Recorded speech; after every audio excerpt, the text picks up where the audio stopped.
Javelin throw में Olympic silver medal जीतने के बाद नीरज चोपड़ा ने कहा कि अरशद नदीम ने बहुत ही मेहनत की और वह आज की रात मुझसे कहीं बेहतर थे।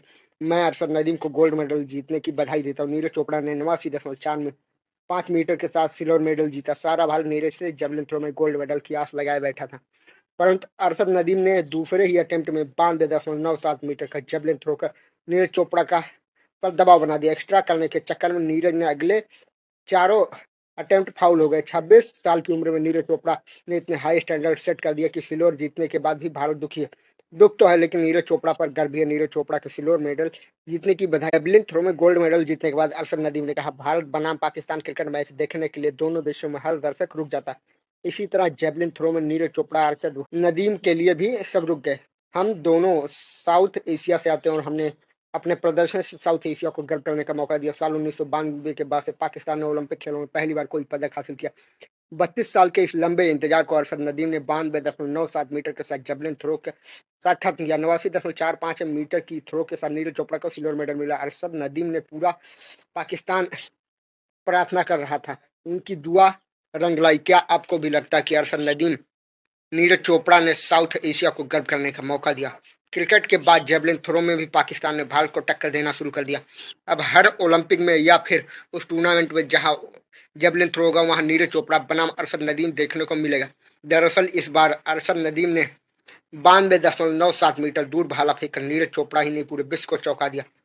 कोई सो रहा होगा तो उसे अचानक पटक देना आसान होता है, लेकिन अगर कोई पहले से ही दुश्मन के लिए तैयार हो तो उसे पटकना आसान नहीं होता। नीरज चोपड़ा भी अरशद नदीम को लेकर इतना तैयार नहीं थे, क्योंकि क्वालिफायर में भी अरशद नदीम ने इतना दूर भाला नहीं फेंका था। खैर, जो भी हो, अरशद ने नीरज चोपड़ा को चौंकाते हुए ओलंपिक का विश्व रिकॉर्ड ही तोड़ दिया, जो नॉर्वे के एंड्रियास थोरा किल्डसेन ने बीजिंग ओलंपिक में साल 2008 में 90.57 मीटर दूर भाला फेंक कर बनाया था। हम महाराणा प्रताप की धरती वाले, और हम तो भाला वहां फेंक सकते हैं जहां कोई सोच भी नहीं सकता। इस बार नीरज चोपड़ा को सिल्वर से ही संतोष जरूर करना पड़ा, लेकिन अगली बार जब भी अरशद नदीम सामने होंगे तो क्रिकेट की तरह मुकाबला बेहद रोमांचक होगा। अब की बार दबाव नीरज पर था, लेकिन अगली बार दबाव अरशद नदीम पर होगा। चिर प्रतिद्वंदिता चरम पर होगी। भारत पाकिस्तान से बड़ा प्रतिद्वंदी, चिर प्रतिद्वंदी दुनिया में कोई और हो ही नहीं सकता। जेवलिन थ्रो के विज्ञापन के लिए इससे बढ़िया और कुछ हो ही नहीं सकता। यकीन मानिए, नीरज चोपड़ा को पीछे करके अरशद नदीम का गोल्ड मेडल जीतना किसी भी भारतीय को तनिक भी पसंद नहीं आ सकता।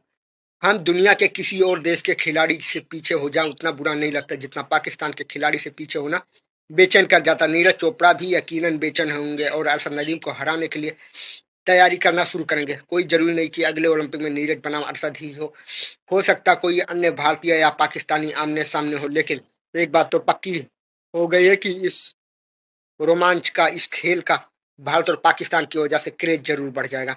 नीरज चोपड़ा और अरशद नदीम को शानदार खेल दिखाने और क्रमशः सिल्वर और गोल्ड मेडल जीतने पर हार्दिक बधाई। खेल को खेल की दृष्टि से देखा जाए तो अरशद नदीम ने भी इस उपलब्धि के लिए कई साल जी तोड़ मेहनत की होगी, तब जाकर नीरज चोपड़ा जैसे दिग्गज को पीछे छोड़ सके होंगे। नीरज और अरशद दोनों ही चैंपियन है, दोनों को बहुत बहुत बधाई। इस विषय में आप क्या राय कमेंट सेक्शन में अवश्य बताएं।